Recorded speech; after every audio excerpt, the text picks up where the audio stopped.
Hello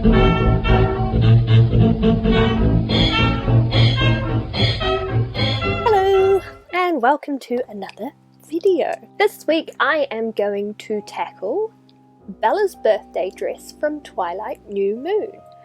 Now I currently already own two Twilight replica dresses. I have her prom dress and I also have her wedding dress, which yes, I did actually get married in. The one that's always eluded me has been her birthday dress. I almost bought one a few years ago before the Twilight Renaissance. Back then you could find them on eBay for like less than $100. However, the Twilight Renaissance happened and now the price of them has skyrocketed. Yay! So it's always been a dress that I've wanted to do, but for the life of me I've never been able to find the fabric anywhere, and it's this weird colour shifting gold, green, black taffeta, and it has a very particular flocked rose pattern all over it. As luck would have it, on a trip to the secondhand store recently I came across this fabric and it is perfect. It is colour shifting in gold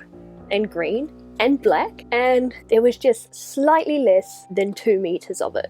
So I'm really hoping that I have enough to make the full dress from. The pattern I'm using calls for exactly 2 meters. Fingers crossed that I can make this work. Anyway, let's go. I will be using 5 meters of flocked iron-on vinyl, some bias tape, some ribbon, some velvet ribbon, and a zipper. Alright, so I have spent the last day digitizing the pattern that runs along the bottom of Bella's dress.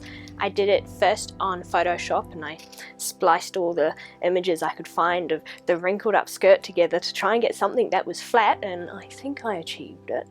And then I took it into Procreate and just traced over the flowers.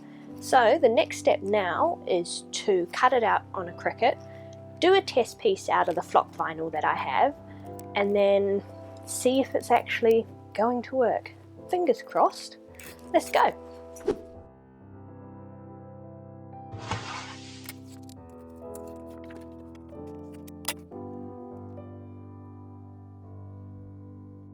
So that one flower just took 20-ish minutes to cut out, and there's more than one flower on the entire dress, so I'm wondering if I'm doing something wrong, but I'm gonna see how it irons onto the fabric and then go from there and see if I can fiddle around with the settings on the Cricut afterwards to see if I can get it to cut out a little bit faster, because 20 minutes for one flower is a bit a bit much.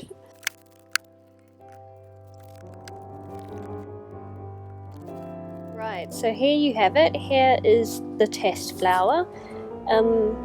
As you can see, a lot of the detail was lost in the cutting. So I just cut another flower out of my Cricut, and this time I put it back into Photoshop and sort of widened up some of the details. Completely weeded out now, and I just wanted you to take a look at all the detail that's in there. Remember, the other one looked like a blob. I'm so happy with this one.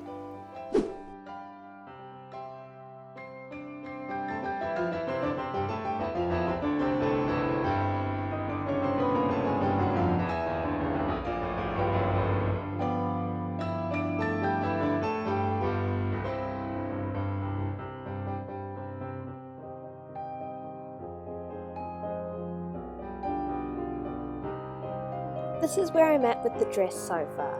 The next step is to iron on all of the flower vinyls, which then means cutting out all of the flower vinyls, and also attaching the skirt along the bottom here.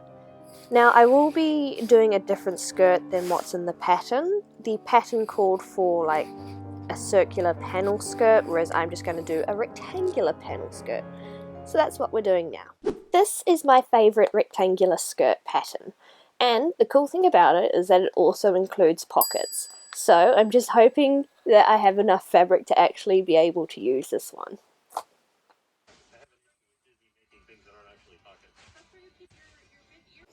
Okay, so I just finished weeding all of the flowers, and that took so much longer than I thought it would take.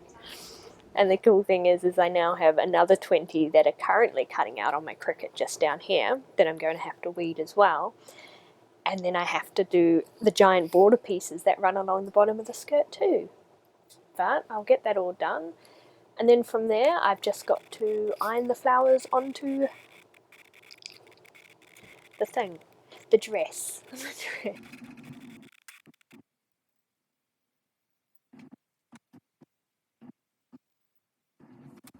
So it is day 3, and so far I have cut out all of the border pieces that go along the bottom of the skirt, and I've actually applied them along the bottom of the skirt. At the moment I'm cutting out the final flower pieces, and oh my god, they take forever. I don't understand it, but so all I have left to do now is apply those flower pieces all along the skirt, attach the skirt to the bodice, and then finish putting the ribbon trim along the neckline and the sleeves, and then it's done. So I'm hoping to get this finished by the end of tomorrow. Right, so this is where having one of those roller slicer blade thingies would come in really handy, because I'm about to cut down the ribbon trim here so that only this edge will be showing from when it peeks out from the sleeve and the neckline. So all of this side here, it's got to go. It'll just make my job easier in the long run.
So there you have it. That's how I made Bella's birthday dress from Twilight New Moon. I am so happy with how the whole thing turned out. It is just, what a lucky fabric find at the op shop, and I can't believe the flocking actually worked as well as it did. I'm just so happy because I wasn't going to pay the extortionate prices that they have on eBay for one at the moment. Some things you may have noticed about it is it's a fraction too tight for me right now, but that is because I am currently on a weight loss journey, and that's because I've made it 2 sizes too small for what I currently am, because I have made it for my projected size in the future. And the reason I did that is because it was a fabric that I found secondhand, and I'm not likely to find it. Well, I haven't been able to find it brand new. But yeah, other than that, other than it being a bit too tight, I love it and I'm so happy with it. I just want to say thank you for watching. If you like my content, please stick around. I make a lot of replica movie costumes, mostly dresses, and occasionally I sew other things as well. So if that sounds like a bit of you, then come back next week. Thank you for watching, and I'll see you next time. Bye!